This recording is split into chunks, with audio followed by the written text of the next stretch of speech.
স্বাদ আর ত্বকের স্পর্শ, প্রত্যেকটির কিন্তু খাবার আছে, সেই দিকে কিন্তু টানে।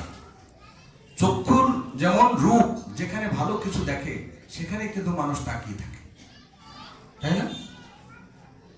আবার কর্ণ, শব্দ, বিশাল শব্দ, কিন্তু শব্দ বিশাল বিচার কিন্তু একটা শব্দ। যেমন হয়তো ঘরের মধ্যে একটা শব্দ হলো, আমরা অনুমান করতে পারি যে কি শব্দ হলো, বলতে পারি একটা বল পড়ে গেছে। কিন্তু না, হয়তো দেখা যাচ্ছে যে সেখানে অন্য আর কিছু পড়েছে, কিন্তু প্রমাণ হচ্ছে যে না, ওখানে একটা শব্দ হয়েছে। তদ্রূপ এই কর্ণ সদা সর্বদাই কিন্তু শব্দ শুনতে চায়। কানের জন্ম তখনই সার্থক হবে যখন এই কর্ণ দ্বারা আমরা কি শ্রবণ করব?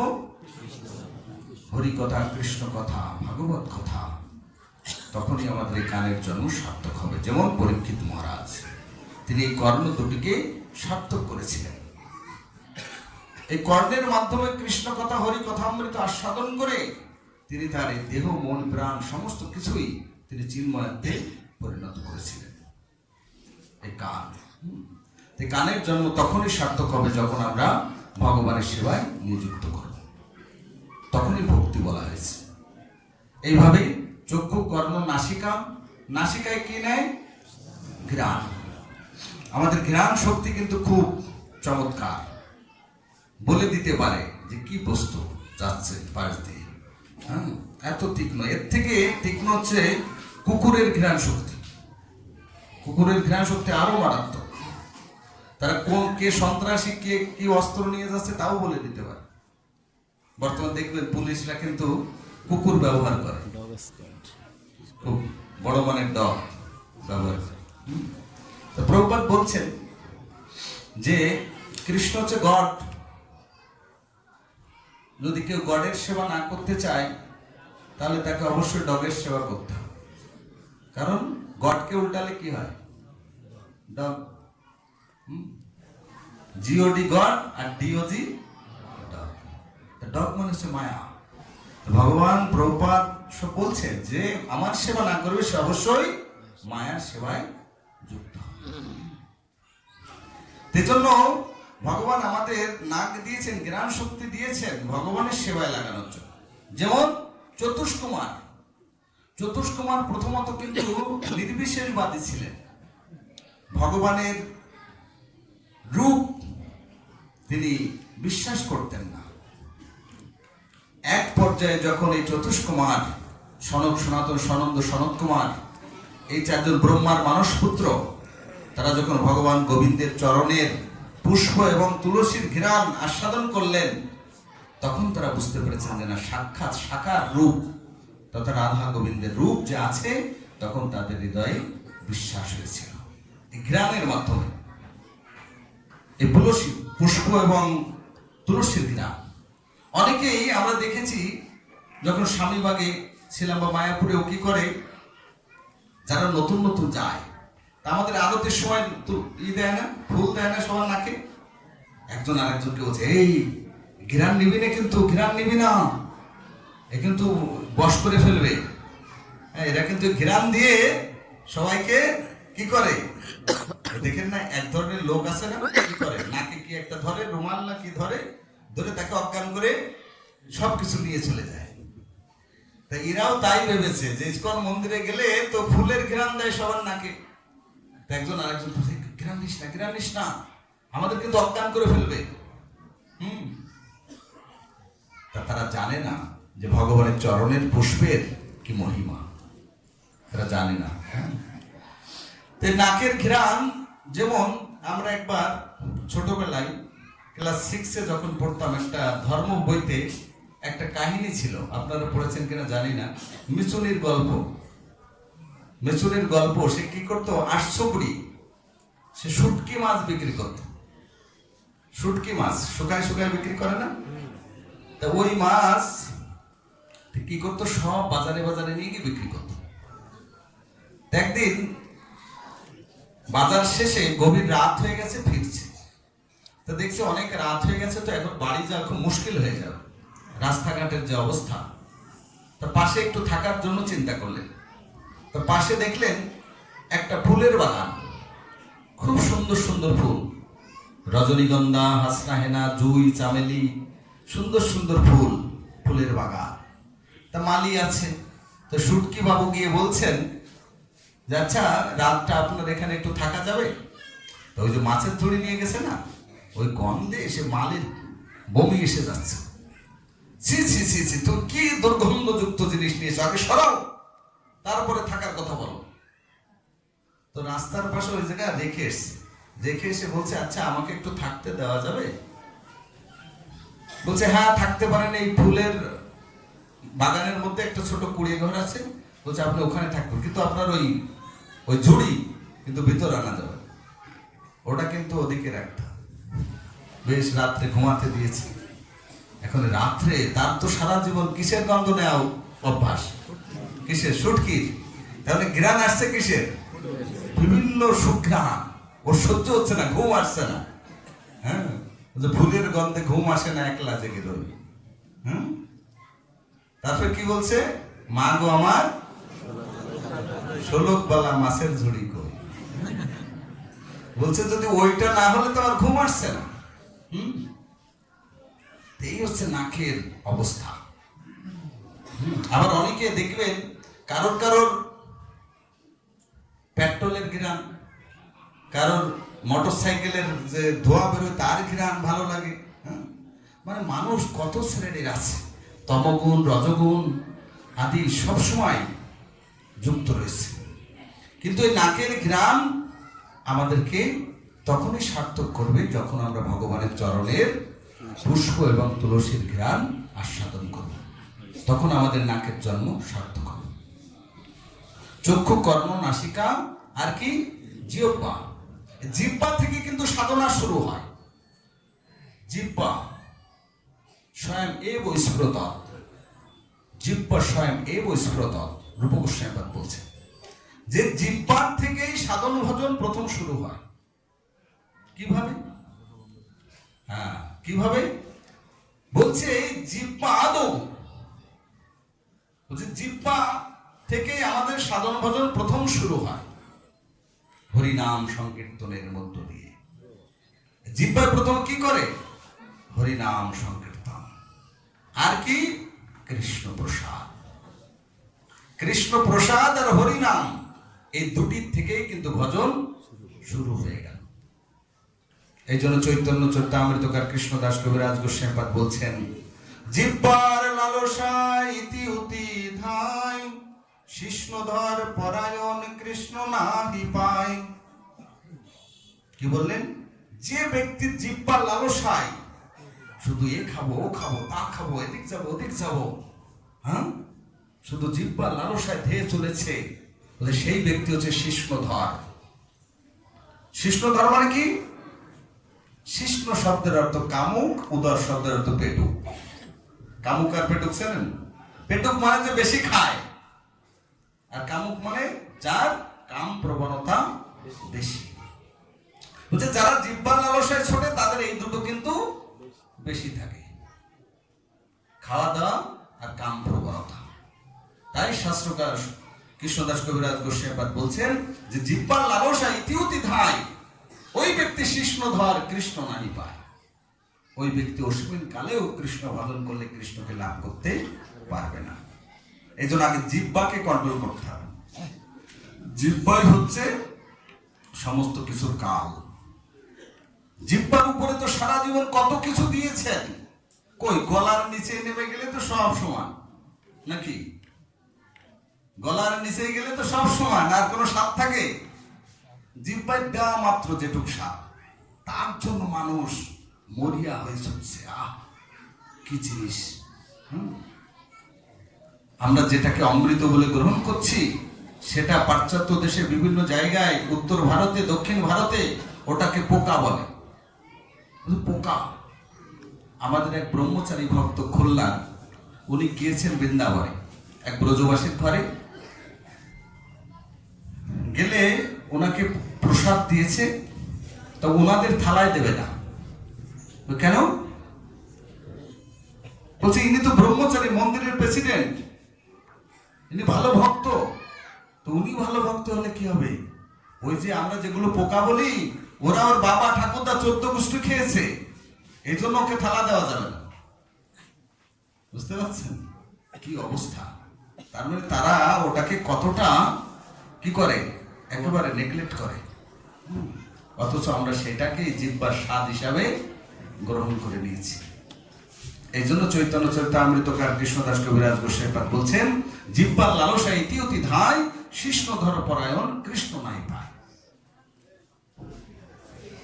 শুধুমাত্র জিহ্বার লালসায়। যেমন আমরা জিহ্বার লালসায় কি না করতে পারি, সংসারের মধ্যে বদ্ধ হয়ে এই কলিহত পাপহত জীব হয়ে জন্মগ্রহণ করে এই দুর্লভ মনুষ্য জীবনকে আমরা একেবারে ধূলিসাৎ করে দিতে পারি। মনে করি এই স্বাদ, এর থেকে বড় কি আছে? যেমন ভাগবতে বলছেন, ইন্দ্রদেব, স্বর্গের রাজা ইন্দ্র একবার গুরু বৃহস্পতির চরণে অপরাধ করেছিলেন। কি অপরাধ? বৃহস্পতি গুরুদেব এসেছেন, কিন্তু ইন্দ্রদেব তার সেই যে অপ্সরা রয়েছে তাদের সঙ্গে খুবই ফুর্তিতে মেতে আছে, সম্মান পর্যন্ত করছেন না, আসন পর্যন্ত দিচ্ছেন না। তখন গুরুদেব বৃহস্পতি অত্যন্ত ক্রোধান্বিত হয়েছে। ওরে মূর্খ শিষ্য, আমি স্বয়ন্ত রাজ্যে এসেছি আর তুই নারী নিয়ে মত্ত হয়ে আছিস। আমি তোকে অভিশাপ দিচ্ছি, যা, তোর এই স্বর্গে জায়গা নেই, তুই মর্তলোকে গিয়ে শুকর জনি লাভ কর। কি হবে? শুকর। তখন ওই স্বর্গের রাজা সাথে সাথে বুঝতে পেরেছে গুরুদেবের অভিশাপ, তার মানে আমাকে নিশ্চিত শুকর জনি লাভ করতেই হবে। গুরুদেবের কাছে ক্ষমা চাইলেন। ক্ষমা চাইলে কি হবে? অভিশাপ তো দেওয়া হয়ে গেছে। বলছে যাও, তোমাকে যেতেই হবে, তবে তোমার মাধ্যমে জীব শিক্ষা গ্রহণ করবে, তোমাকে পরবর্তীতে ব্রহ্মা উদ্ধার করবে, তুমি যাও। তখন স্বর্গের রাজা ইন্দ্র কি করলেন? এই ধরাধামে তিনি শুকর জনি লাভ করলেন। তার তো ওই কামপ্রবণতা ছিল, তাই এই শুকর হয়ে জন্মগ্রহণ করে সে কাকে খুঁজছে? শুকরীকে খুঁজছে। একজন শুকরী গুছিয়ে নিয়েছে, যার যে কাজ আর কি। শুকরী গুছিয়ে নিয়ে বেশ কয়েকটা বাচ্চা কাচ্চা বানিয়ে নিয়েছে, মোটামুটি ফুল ফ্যামিলি নিয়ে ইন্দ্রদেব এখন তার শুকরের বাচ্চাগুলো একত্রে বেশ খুব একটা আনন্দে আছে। বুঝতে পারছেন? যে ছিল স্বর্গের রাজা। এবার সমস্ত দেবতারা ব্রহ্মার কাছে গেছেন, সর্বনাশ, আমাদের স্বর্গের রাজা ইন্দ্র এই ধরাধামে পতিত হয়েছে, আমরা রাজাবিহীন রাজ্য কিভাবে চলবে? ব্রহ্মার কাছে গেছেন। ব্রহ্মা বললেন, তোমরা শান্ত হও, আমি দেখি ইন্দ্রদেবকে আমি বুঝিয়ে আনতে পারি কিনা। এবার ব্রহ্মা গেছেন। ব্রহ্মা কি বলছেন, ইন্দ্র কে, কোথাকার ইন্দ্র? আর আমি তো শুকর, আমার স্ত্রী, আমার এই ছেলে মেয়ে, এ আমার পরিবার, তার একবার পার্মানেন্ট হয়ে গেছে। ব্রহ্মা বলছে, দেখো তুমি স্বর্গের রাজা ইন্দ্র, তুমি স্বর্গে ফিরে চলো, তুমি শুকর জনি লাভ করেছো, কত নিকৃষ্ট জনি, আর তুমি বলছো আমার বাচ্চা কাছে, আমার স্ত্রী। আরে না, এর থেকে উন্নত জায়গা তোমার স্বর্গলোক। কিন্তু তা তো ভুলে গেছে, সেটা তো ভুলে গেছে জন্মগ্রহণের সাথে সাথে। তারপরে কি হলো? ব্রহ্মা চিন্তা করলেন, এ তো মায়ামুগ্ধ জীবের নাই কৃষ্ণ স্মৃতি জ্ঞান। বলছে তো মায়ায় মুগ্ধ হয়ে গেছে, সুতরাং এর তো কৃষ্ণ স্মৃতি জ্ঞান নেই, তাই একে শিক্ষা দিতে হবে। তাই ব্রহ্মা কি করলেন? তার যে কয়টা বাচ্চা ছিল এক এক করে একটা একটা করে মারছেন, আর ইন্দ্রদেবের কাছে এসে জ্ঞান উপদেশ দিচ্ছেন যে চলো, ফিরে চলো। এক একটা মারছে আর আসছে, তো তাতে করে শুকর, ইন্দ্ররূপী শুকর, সে আরো রেগে যাচ্ছে ব্রহ্মার প্রতি। তোমার কারণে আমার একটা সন্তান মারা গেছে, তুমি এক এক করে আমার সবকিছু কেড়ে নিচ্ছ, আমি তোমাকে ছাড়বো না। আমাদের কিন্তু এই কলিযুগে ঠিক স্বর্গের রাজা ইন্দ্রের মতো পরিস্থিতি। আমরাও কিন্তু স্বর্গে নয়, আমরা কিন্তু গোলকধাম থেকে এসেছি, তার থেকে আরো কোটি গুণ উন্নত জায়গা থেকে, কিন্তু আমরা এখানে এসে ঠিক ওই স্বর্গের রাজা ইন্দ্রের মতো ভাব ধরেছি। হ্যাঁ, কি বলছি যে তুমি আমার সর্বনাশ করেছ, আমি তোমাকে দেখে নেব। যখনই আমাদের এরকম কোনো একটা ক্ষতি হয়ে যায় তখনই আমরা ভগবানকে দোষারোপ করি। তো ইন্দ্রও তাই করছে, ব্রহ্মাকে দোষারোপ করছে, এক এক করে তার সব সন্তানগুলি মেরে দিয়েছে। এবার তো বিশাল ভেড়াপ হয়ে আছে ইন্দ্ররূপী শুকর, ব্রহ্মাকে সহ্য করতে পারছে না মোটে। তারপরে ব্রহ্মা দেখলো যে এই সন্তান তো নিয়েছি, এবার ওর স্ত্রীকেও মেরে ফেলতে হবে। এবার স্ত্রীকেও শুকরিটাকেও নিয়ে গেছে। প্রথমে সে ভেবেছিল ছেলেগুলো মেয়েগুলো চলে গেছে, তাতে কোনো অসুবিধা নেই, মূল ফ্যাক্টরি তো আছে কাছে। পরে ব্রহ্মা দেখলেন যে না, এর কোনো কিছুই রাখা যাবে না, একটা সমূলে উৎপাদন করতে হবে, না হলে ওর জ্ঞান হবে না। এরকম আমরা যারা বদ্ধ জীব আছি, এই শুকররূপী ইন্দ্রের মতো আমরাও কিন্তু এরকম মাইন্ডের। আমরা কি মনে করছি, না আমরা তো ভালো আছি, আমার স্ত্রী পুত্র পরিবার সবাইকে নিয়ে খুব ভালো আছি, এর থেকে আর ভালো জায়গা কোথায় আছে। এক এক করে যখন তার স্ত্রীকে মেরে দিলেন, এবার একটা কথা আছে না, একা না বোকা। একা আর বোকা, একা কি আর তার একেবারে ভেঙে পড়েছে। এবার ইন্দ্র এসে বলছে, দেখো হে শুকর, তুমি আসলে শুকর নও, তুমি স্বর্গের রাজা ইন্দ্র, একটু চিন্তা করো। আপনি কি বারবার কি ইন্দ্র বলছেন, কি বারবার স্বর্গ বলছেন, আমি ভালো কিছু বুঝতে পারছি না। কেন আপনি বারবার আমাকে ওখানে নিতে চাইছেন, কি আছে ওখানে? তখন ব্রহ্মা বলছে, তুমি জানো না ইন্দ্র, স্বর্গে কি আছে? অমৃত। বলছো অমৃতটা তো বুঝি না, এখানে যে কচু কেঁচু এবং যে মলমূত্র খাই ওগুলো আছে স্বর্গে, যদি থাকে তো যেতে পারে। বুঝতে পারছি? আমরাও ঠিক এই সংসারে এমন একটা পর্যায়ে আছি, মনে হচ্ছে এর থেকে ভালো খাবার আর নেই। তাই আমরা জিজ্ঞাসা করি, আপনাদের দলে তো যাবো, ভক্ত হবে, তাই এগুলো খাওয়া যাবে? অনেকে বলেন আপনাদের দলে যেতে পারি, হরিনাম করব, তিলক মালা করবো, সবকিছু করব, কিন্তু আমরা যেটা খাই এটা খাওয়া যাবে তো? স্বর্গের রাজা ইন্দ্র যেরকম বলছে, আমি যেতে পারি স্বর্গে, কিন্তু আমি যা খাই এখানে, এগুলো ওখানে পাবো তো? আর বলছি, ওরে মূর্খ, তুই যেটা খাচ্ছিস তো নিকৃষ্ট নর্দমার জিনিস, তুই স্বর্গে গিয়ে দেখ ওখানে কি আছে, অমৃত সুধা। তাই তারপরেও বুঝতে পারছে না। তার ব্রহ্মা বলে তো একেবারে গেছে, ওকে একটু কৃপা করার দরকার। তখন ব্রহ্মা কি করলেন, তার পদরজ ধুলি তার মস্তকের উপরে একটু ছড়িয়ে দিলেন। যখনই ছড়িয়ে দিলেন, ওর সাথে সাথে ওর জ্ঞান বেরিয়ে গেছে। সে যে স্বর্গের রাজা ছিল, সাথে সাথে সেই স্মৃতি তার সবকিছু ভেসে উঠেছে, সাথে সাথে গায়ের দিকে তাকাচ্ছে। কি ব্যাপার, আমার এরকম এরকম অবস্থা কেন? আমি তো শুকর নই, প্রভু আমাকে কৃপা করুন, আমি কেন এই শুকর জন্য লাভ করলাম? আমি তো স্বর্গের রাজা ইন্দ্র। এবার এতক্ষণ পরে বুঝতে পেরেছি। তখন ব্রহ্মাজি তাকে কৃপা করে তার এই শুকর জনি দূর করে দিয়ে তার সে দিব্য শরীরে সে তখন ইন্দ্রদেব রূপে আবির্ভূত হয়। আমরাও ঠিক সেম অ্যাজ ইট ইজ, আমাদের পরিস্থিতিও কিন্তু সেরকম। মায়ায় মোহিত হয়ে আমরা মনে করছি গোলকধাম কি জিনিস, ওখানে কি পাওয়া যায়, ওখানে আমরা যা খাই তা পাওয়া যায়। আমরা এতটাই আসক্ত। এজন্য এই জিহ্বার পেটটাকে আমাদেরকে কন্ট্রোল করতে হবে। এই জন্য হচ্ছে জিহ্বার লালসা ইতি অতিথায় কৃষ্ণদার পরায়ণ কৃষ্ণ নাই পায়। কৃষ্ণকে অস্মিন কালেও পাওয়া যাবে না যদি জিহ্বার লালসায় শুধু ছুটে বেড়ায়। চক্ষু কর্ণ নাসিকা জিহ্বা, লাস্ট কি ত্বক। ত্বক আছে না সবাই, ঠান্ডা গরম অনুভূতি হয় না? যদি নেগেটিভ আর পজিটিভ এক করা হয় তখন কি হয়, কারেন্টটা জ্বলে ওঠে, ঝিলিক মানে। তদ্রূপ এই ত্বকের কিন্তু বিশাল ক্ষমতা। স্ত্রী পুরুষের ত্বক যখন স্পর্শ হয় তখন কেমন একটা অনুভূতি হয়, তখন একটা আলাদা একটা অনুভূতি হয় না?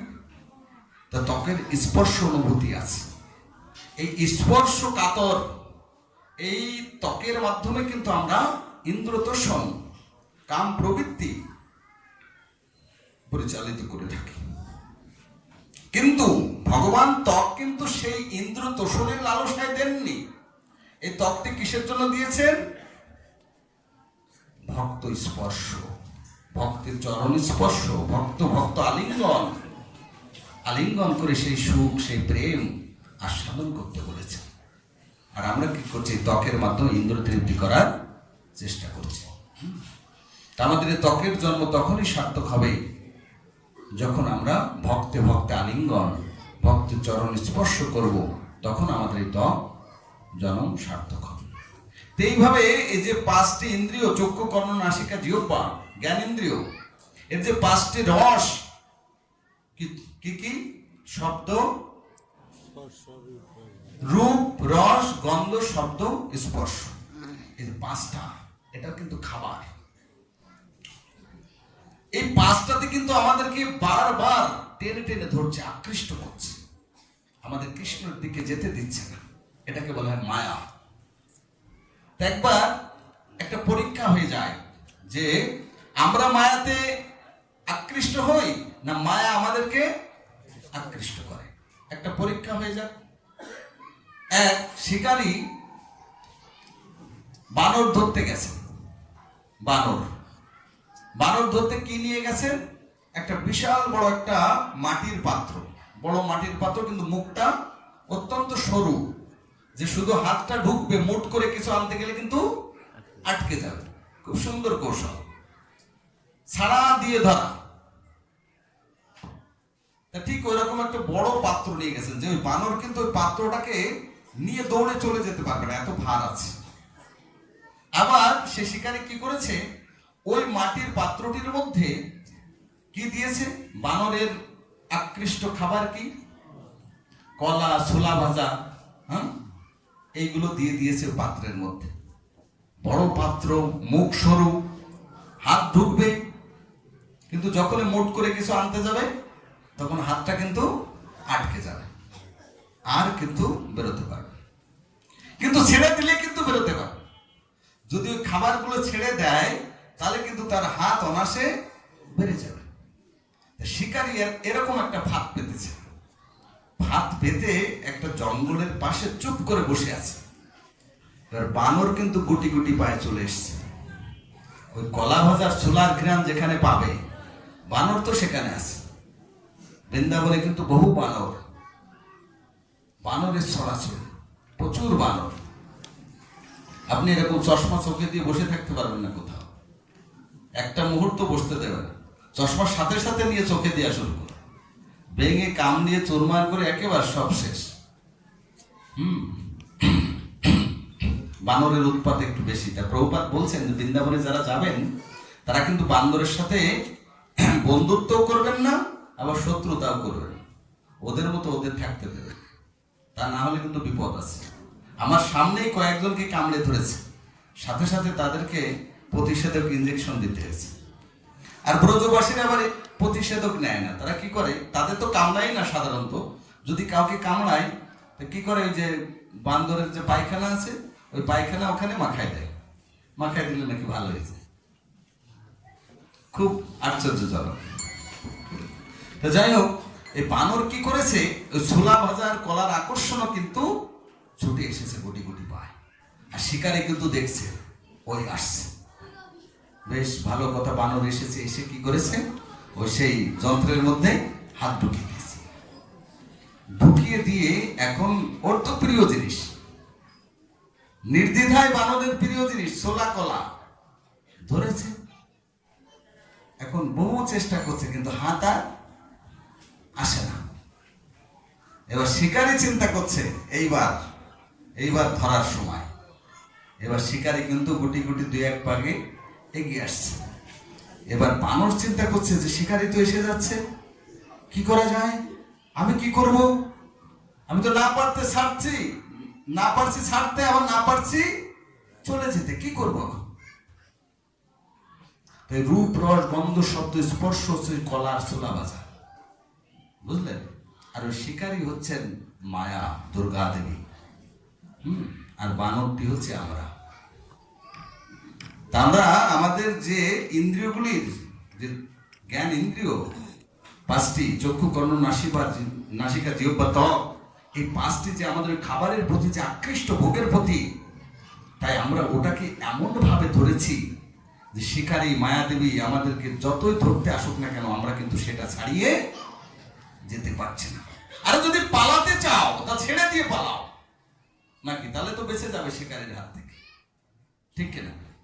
কিন্তু বানরের এতই আকৃষ্ট ওই খাবারের প্রতি যে সে তার ছাড়তে পারছে না। আর শিকারী এসে কি করছে? খপ করে বানরটিকে ধরে বসছে। তা আমরা কিন্তু সবাই সে বানর, আর শিকারী হচ্ছে মহামায়া দুর্গা দেবী। তিনি এসে চট করে আমাদের হাতটি ধরে বসছে। ও, তুমি রূপ, রস, গন্ধ, শব্দ, স্পর্শ ভোগ করবে, খাবে? তা ঠিক আছে, ধরে বসেছে। এই জন্য ভগবান শ্রীকৃষ্ণ বলছেন যে আমরাই আমাদের জন্য দায়ী।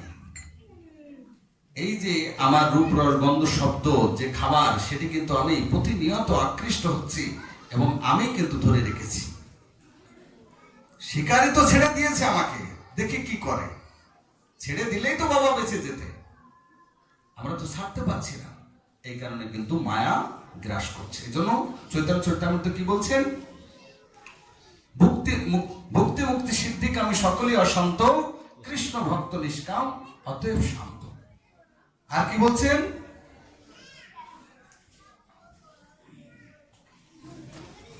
নিকটস্থ মায়া তারে জাপটিয়া ধরে, কৃষ্ণ ভুলি যেই জীব অনাদি বহির্মুখ, অতএব মায়া তারে দেয় সংসার আদি দুঃখ। কৃষ্ণ ভুলি যেই জীব অনাদি বহির্মুখ, অনাদি কাল ধরে যারা কৃষ্ণকে ভুলে আছেন তাদেরকেই মায়া চট করে ধরে বসছে, কারণ আমরা তার উপরে আকৃষ্ট। এইভাবে এই পঞ্চ ইন্দ্রিয়, জ্ঞান ইন্দ্রিয় এবং কর্মেন্দ্রিয়, এই ইন্দ্রিয়গুলিকে যদি যথাযথভাবে কৃষ্ণ সেবায় আমরা নিয়োজিত করতে পারি, তাহলে রূপ গোস্বামী পাদ কি বলছেন? এটাই হচ্ছে ভক্তি। আর সর্বশ্রেষ্ঠ ইন্দ্রিয়টি কি? মন। যদি এই 10টি ইন্দ্রিয়কে সত্যি সত্যি ভগবানের সেবায় নিয়োজিত করতে পারি, তখন মন কোন দিকে যাবে? 10 জন যেদিকে যাবে সেই দিকেই যাবে। মন যদিও সমস্ত ইন্দ্রিয়ের রাজা, মনটাকে আমাদের কন্ট্রোল করতে হবে। প্রথমে 10 ইন্দ্রিয়কে কৃষ্ণ সেবায় লাগাতে হবে, তারপরে এই মনটাকে আমাদেরকে কি করতে হবে? ভগবানের সেবায় নিয়োজিত করতে হবে। তাই পদকর্তা বলছেন, এ মন কি লাগিয়াইলি ভবে, আর এমন জনমে হরি না ভজিলি, সে তুইও মানুষ কবে। এমন কি লাগিয়াইলি ভবে, এমন জনমে হরি না ভজিলি, সে তুইও মানুষ কবে। মনের কাছে আমাদেরকে প্রশ্ন করতে হবে, মন তুমি কিসের জন্য এই জগতে এসেছ? শুধু ভোগ বিলাসের জন্য?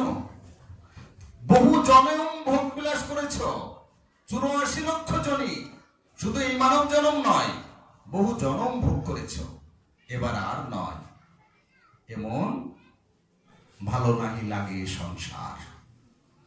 এই মনকে বলতে, মন এই সংসার তো আর ভালো লাগছে না, সুতরাং হে গোবিন্দ, হে কৃষ্ণ, তোমার চরণার বিন্দে আমার এই মনকে নিবিষ্ট করো।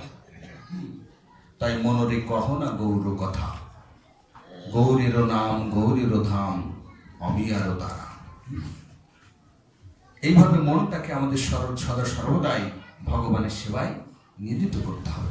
এইভাবে একাদশ ইন্দ্রিয়কে যখন ইন্দ্রিয়ের অধিপতি ঋষিকেশ তথা ভগবানের সেবায় আমরা নিয়োজিত করব, তখন রূপ গোস্বামী পাদ বলছেন কি? এটি হচ্ছে ভক্তির উত্তম স্তর। সর্বোপাধি বিনির্মুক্ত তৎপরে তেন নির্মলম, ঋষিকেন ঋষিকেশ সেবনম ভক্তির উচ্চতে। এটাই বলছেন ভক্তি। আরেকটা কি বললেন? অন্য বিলাসিতা শূন্যম জ্ঞান কর্মাদি অনাবৃতম। অন্য বিলাস, সমস্ত অভিলাষ আমাদেরকে পরিত্যাগ করতে বলেছেন। সেটা হচ্ছে শুদ্ধ ভক্তি। সেই শুদ্ধ ভক্তির কয়টা অঙ্গ? 9টি অঙ্গ। কি কি? শ্রবণ, কীর্তন, শ্রবণম কীর্তনম বিষ্ণু শরণম পাদ সেবনম সক্ষম দর্শম আত্মনিবেদনম। এই হচ্ছে ভাগবতের তত্ত্ব কথা। ভাগবতে এই 9টি বিষয়, 9টি নববিধা ভক্তি সম্পর্কে আলোকপাত করেছেন। যদি শুদ্ধ ভক্তি আমরা লাভ করতে চাই, তাহলে আমাদের এই নববিধা ভক্তি জাগরণ করতে হবে। নববিধা ভক্তির প্রথম অঙ্গটি আমরা শ্রবণ, পরীক্ষিত মহারাজকে নিয়ে আমরা কয়েকদিন আলোকপাত করেছি যে কিভাবে শ্রবণ করলে একমাত্র ভাগবত কথা শ্রবণের মাধ্যমে আমরা নিত্যধাম গোলক বৃন্দাবনে ফিরে যেতে পারি। তা আমরা সামান্য একটা আমরা আলোচনা করে পরবর্তী দিন আবার আমরা আলোকপাত করব। তো নববিধা ভক্তির শ্রবণ অঙ্গ নিয়ে আমি এখন আর আলোচনা করছি না। পরবর্তী স্তরটি হচ্ছে কি? শ্রবণের পরে কীর্তন। কীর্তন মানে কি? কি রতন। কীর্তন মানে কি? রতন। কীর্তন 2 প্রকার, কথা কীর্তন, নাম কীর্তন। কথা কীর্তন মানে ভাগবত কথা কীর্তন, আর নাম কীর্তন মানে হরিনাম সংকীর্তন। এই কথা কীর্তনের মাধ্যমে সুখদেব গোস্বামী তিনি হরি কথা কৃষ্ণ কথা অমৃত সুধা পান করে তিনি সাক্ষাৎ গোবিন্দকে লাভ করেছিলেন। এই কৃষ্ণ কথামৃত আস্বাদন করে আর একজন অষ্টসাত্ত্বিক বিকার হয়েছিলেন নবদ্বীপে। কে বলেন তো? কে পাঠ করছিল? নবদ্বীপে দেবানন্দ পণ্ডিত। দেবানন্দ পণ্ডিত খুব ভালোবাদ, অত্যন্ত সুন্দর ভাগবত বক্তা ছিলেন। তার শিষ্যদেরকে নিয়ে প্রতিদিন ভাগবত কথা আলোচনা করতেন। তখন চৈতন্য মহাপ্রভু আসেননি এই ধরাধামে।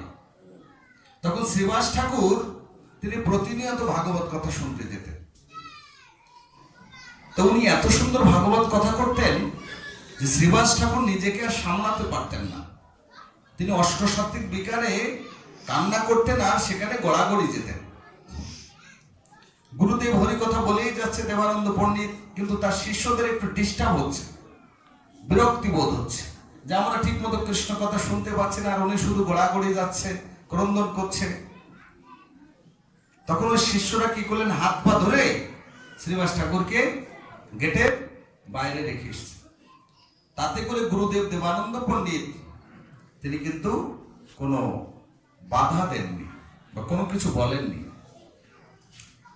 এটা চৈতন্য মহাপ্রভুর আসার আগে। তো চৈতন্য মহাপ্রভু যখন এই ধরাধামে আসলেন, তখন একবার যখন বিষ্ণু খট্টাঙ্গে শ্রীবাস অঙ্গনে সবাইকে কৃষ্ণ প্রেম দিচ্ছিলেন, তখন দেবানন্দ পণ্ডিতের নাম যখন এসেছিল, তখন চৈতন্য মহাপ্রভু বললেন, ও কৃষ্ণ প্রেম পাবে না। বলছে দেবানন্দ পণ্ডিত কৃষ্ণ প্রেম পাবে না। কেন? যে আমার পরম ভক্ত শ্রীবাসের চরণে অপরাধ করেছে। মহাপ্রভু কিন্তু তখন আসেননি, কিন্তু তিনি জানেন তো ও পাবে না। তখন দেবানন্দ পণ্ডিত তো বিশাল বিষণ্ণ হয়ে গেলেন। সে কি? এটা তো আমার হয়তো অজান্তে হয়ে গেছে। আরে অজান্তে হয়ে গেছে যখন তার অষ্টসাত্ত্বিক বিকার হচ্ছিল, তাকে ধরে নিয়ে যাচ্ছিল, তখন তো বাধা দিতে পারত। দেবানন্দ পণ্ডিত বাধা দেননি, তারা বাইরে রেখে এসেছে।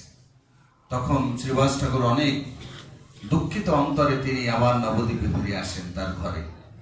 মহাপ্রভু কিন্তু তাকে ক্ষমা করেননি। শ্রীবাস ঠাকুর ক্ষমা করলো, মহাপ্রভু ক্ষমা করেননি।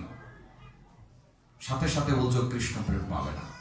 এবার পাগলের মতো হয়ে গেছে দেবানন্দ পণ্ডিত যে আমি এত বড় ভাগবত বক্তা আর আমি কৃষ্ণ প্রেম পাবো না। মহাপ্রভু মুখ দিয়ে বলে ফেলেছে পাবে না, আর কে দিতে পারে? কারো দেওয়ার সাধ্য নেই। একদিন কুলিয়াতে বক্রেশ্বর পণ্ডিত চৈতন্য মহাপ্রভুর অত্যন্ত প্রিয় পার্ষদ, তিনি উত্তণ্ড নিত্য কীর্তন শুরু করেছিলেন। 3 দিন 3 রাত, 72 ঘন্টা। 72 ঘন্টা একাধারে একা একই নিত্য কীর্তন করেছিলেন।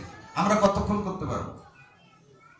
হ্যাঁ, আমরা বেশিক্ষণ করতে পারবো না। কিন্তু বক্রেশ্বর পণ্ডিত 3 দিন 3 রাত এমন হরিনাম সংকীর্তনে মাতোয়ারা হয়ে নিত্য কীর্তন করেছিলেন, সবাই, সমস্ত নবদ্বীপের লোক সবাই জড়ো হয়ে গিয়েছিল, সবাই এই নৃত্য দেখার জন্য বক্রেশ্বর পণ্ডিতের। এই বক্রেশ্বর পণ্ডিত ছিলেন তুঙ্গবিদ্যা।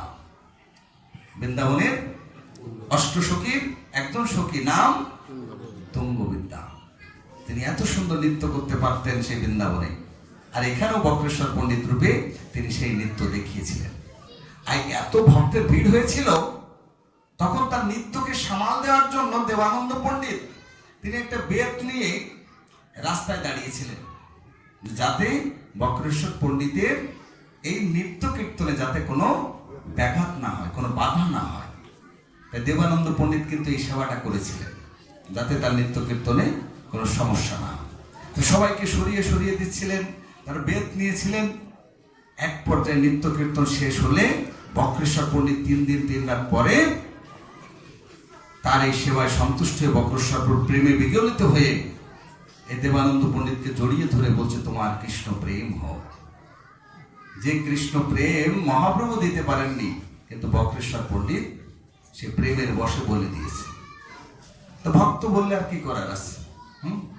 যেহেতু বক্রেশ্বর পণ্ডিত বলেছেন যে দেবানন্দের এই সেবা দর্শন করে যে কৃষ্ণ প্রেম হোক, সাথে সাথে দেবানন্দ পণ্ডিত কিন্তু কৃষ্ণ প্রেম লাভ করেছে।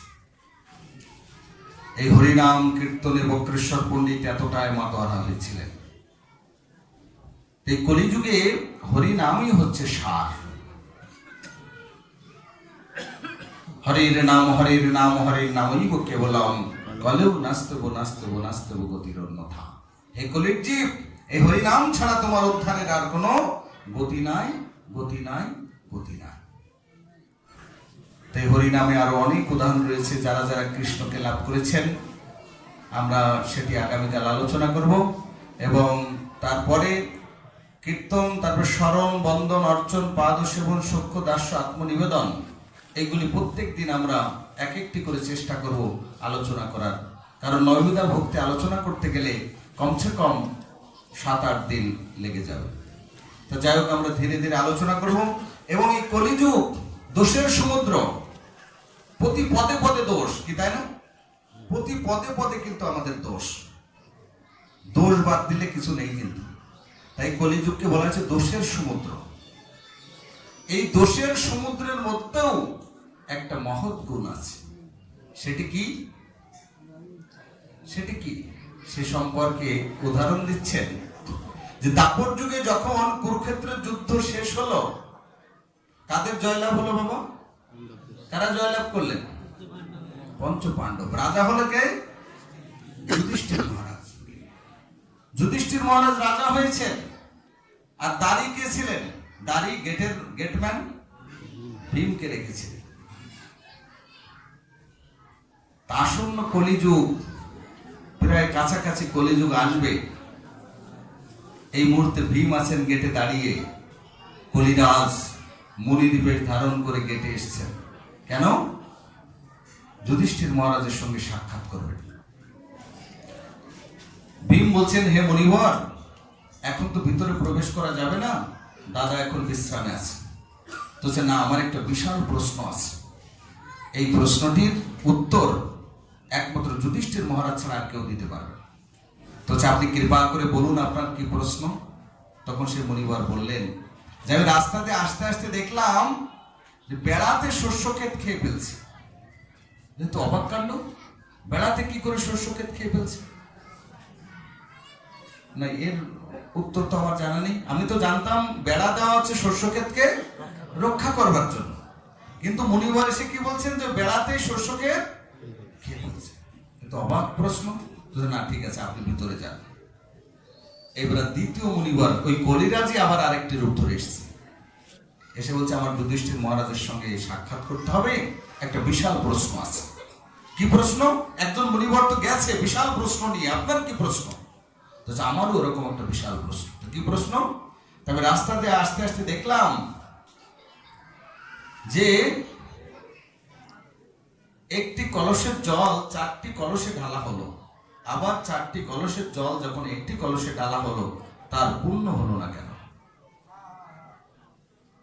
ভীম তো মুশকিলে পড়ে গেছেন। বলছে, আগের বার একটা তো বিশাল প্রশ্ন যে বেড়াতে শস্য ক্ষেত খেয়ে ফেলছে, আর এবার কলসের জল আবার এক কলসে ঢাললে পূর্ণ হচ্ছে না, ব্যাপারটা কি? ঠিক আছে, আপনিও যান। দুজনকে পাঠালেন 2টি প্রশ্ন নিয়ে। এবার তৃতীয় জন ওই একই কলিরাজ আবার মনির বেশ ধারণ করে এসেছেন আরেকটা প্রশ্ন নিয়ে। কি প্রশ্ন? ভীমকে বলছেন, দেখুন আমার এত বড় একটা প্রশ্ন আছে যে ধর্মরাজ যুধিষ্ঠির ছাড়া এই প্রশ্নের উত্তর আর কেউ দিতে পারবে না, তা কৃপা করে আমাকে একটু যেতে দিন। বলছেন, না, আগে বলুন আপনার কি প্রশ্ন। আগে দুটি প্রশ্ন শুনেছি, খুবই মারাত্মক প্রশ্ন, এখন আপনার প্রশ্নটি কি বলুন। আমার প্রশ্ন তার থেকে কঠিন। সে কি? হ্যাঁ, আমি রাস্তাতে আসতে আসতে দেখলাম যে সূচের ছিদ্র দিয়ে, সূচের পিছনে কতটুকু ছিদ্র, একেবারে সূক্ষ্ম, ওই ছিদ্র দিয়ে হাতি প্রবেশ করে বেরিয়ে গেল, কিন্তু লেজ আটকে গেল। মারাত্মক ব্যাপার। ভীম তো আশ্চর্য হয়ে গেছে, এ তো আরো কঠিন প্রশ্ন। ঠিক আছে ঠিক আছে, আপনিও যান, পাঠিয়ে দিলেন। এবার ওই কলিরাজ আবার আরেকটি মনির বেশ ধারণ করে এসেছে। 4 নাম্বার, 4টি প্রশ্ন রেখে যাচ্ছে। 4 নাম্বার কলিরাজ মনির বেশ ধারণ করে এসেছে, বলছে যে হে ভীম, আমার একটা বিশাল প্রশ্ন আছে, এই প্রশ্নটি একমাত্র ধর্মরাজ যুধিষ্ঠির ছাড়া কেউ দিতে পারবে, তো কৃপা করে আমাকে যদি একটু বলতেন। যদিও আগে 3 জন এসেছে বিশাল বিশাল 3টি প্রশ্ন নিয়ে, আমি তো কিছুই বুঝতে পারি, তা কৃপা করে আপনি যদি আপনার প্রশ্নটি উত্থাপন করতেন।